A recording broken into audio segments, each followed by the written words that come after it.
There are no moderate Muslims. There should not be a need for backstreet on ISIS, recent terrorist attacks, or the public debate about why Islam is not a religion of peace. So I'll go right ahead with what I think people need to acknowledge: there are no moderate Muslims. Every single time someone criticizes Islam, or Christianity for that matter, they are quick to insist that not all Muslims are bad people and that certainly not all of them are terrorists.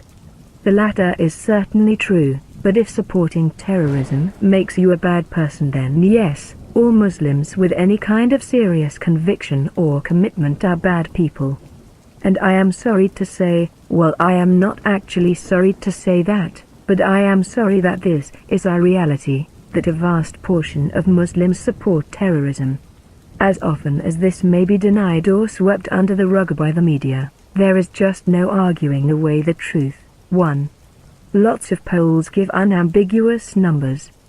35% of all Muslims in France, 42% aged 18 to 24, support what ISIS is doing, specifically including suicide bombing. Not only that, in most Western European countries more than 70%, for example France, Belgium, Sweden, Austria, Germany, of Muslims support Sharia law, which outright calls for a stoning or beheading penalty for a wide variety of non-crimes such as adultery, being raped, homosexuality, apostasy and blasphemy. Different surveys may provide widely varying numbers, ranging from upwards of 70% of Muslims fully supporting suicide bombings in many Middle Eastern countries such as Afghanistan, to just over 10% support in even the most positive results.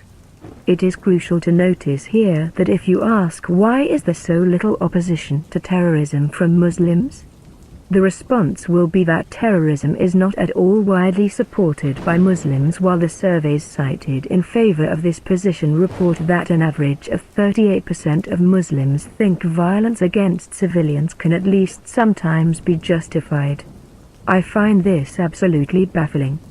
For one, while it may be true that only a few percent admit that such violence is always justified, there should be no debate that even sporadic support of murder is absolutely unacceptable.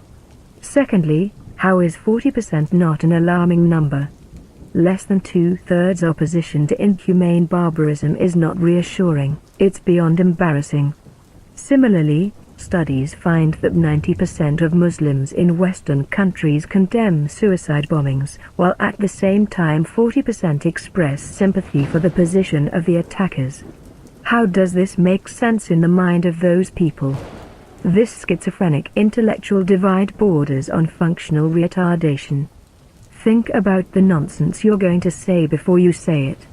It absolutely cannot be argued that normal people do not in fact support these things when they don't even show a hint of discomfort admitting this, which probably means that there are even more people who support these practices but are not quite ready to admit so, in a public poll. 2. Even if these statistics were in fact incorrect, where is the significant opposition to the radicals who give Islam a bad name? There have been many protests by often thousands of people in favor of suicide bombings or mass shootings related to the Charlie Hebdo and similar incidents by people, even non-Muslims, who think that mocking Islam warrants the death penalty, but protests by moderate Muslims who oppose violence in the name of Islam or who disapprove of extremists twisting their faith routinely struggle to gather a few dozen attendants, when there should be hundreds of millions of those if extremists were in fact such a small minority as is claimed all the time.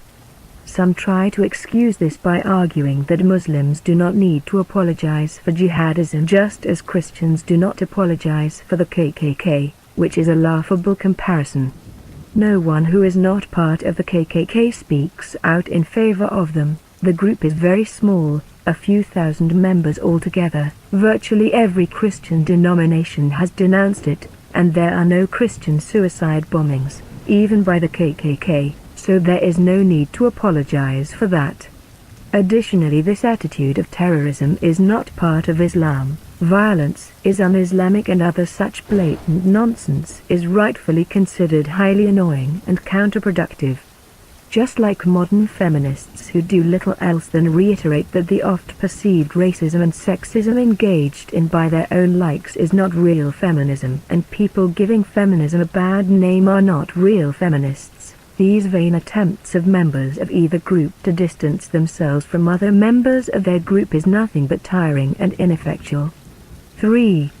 Most importantly, however, even if, again, there were only a handful of extremists and the vast majority of Muslims were indeed in silent disapproval of the practices of a few bad apples, we should still expect distinct disapproval of the latter by the former. Suppose you intended to join a club of some kind, like tennis. You ask the chairman of your local club if you can join, and he says, "Yes, of course you can, but I am required to tell you that there are a few members who are serial killers." Don't be alarmed though, it's really only a very small percentage. Even better, they only kill people who are not members of our club, so if you join there is no problem at all. Would you want to be associated with such a group of people? Would you feel compelled to join out of fear? Hopefully neither. The only acceptable course of action should be to call the police. And yet those supposed non-radical Muslims are exactly like the regular members of the tennis club. They are either serial killers or they don't think there is anything wrong with being associated with them. Or take this analogy, there are 3 people. Person A routinely murders children. Is he immoral? Person B is not a murderer himself, but does not see anything wrong with A. Is his position immoral? Person C is not a murderer and in fact thinks that murder is immoral, but does not think that B's position is immoral. Is he to be considered immoral? Moderate/regular/peaceful, those that make up a mere 30% of Western Muslims are effectively Type C people. While they may not be as bad as A or B on a sliding scale of morality, such a stance is definitely quite awful in my understanding of ethics. Even if there ever was a non-violent version of Islam, no point in arguing about that, it is not the one we are seeing today. In the most favorable scenario, Islam has been hijacked by hateful, tyrannical murderers, and anyone who considers themselves a decent human being subscribed to a peaceful religion needs to vehemently distance themselves from the fascist terrorist organization that Islam absolutely is. This doesn't even have anything to do with arguing against religion in general. You can keep believing in a god if you so desire. You could be a deist or convert to Jainism or Raidism or any other actually peaceful religion, but not distancing yourself from Islam makes you not only an intellectual hypocrite but a genuinely immoral person through guilt by association.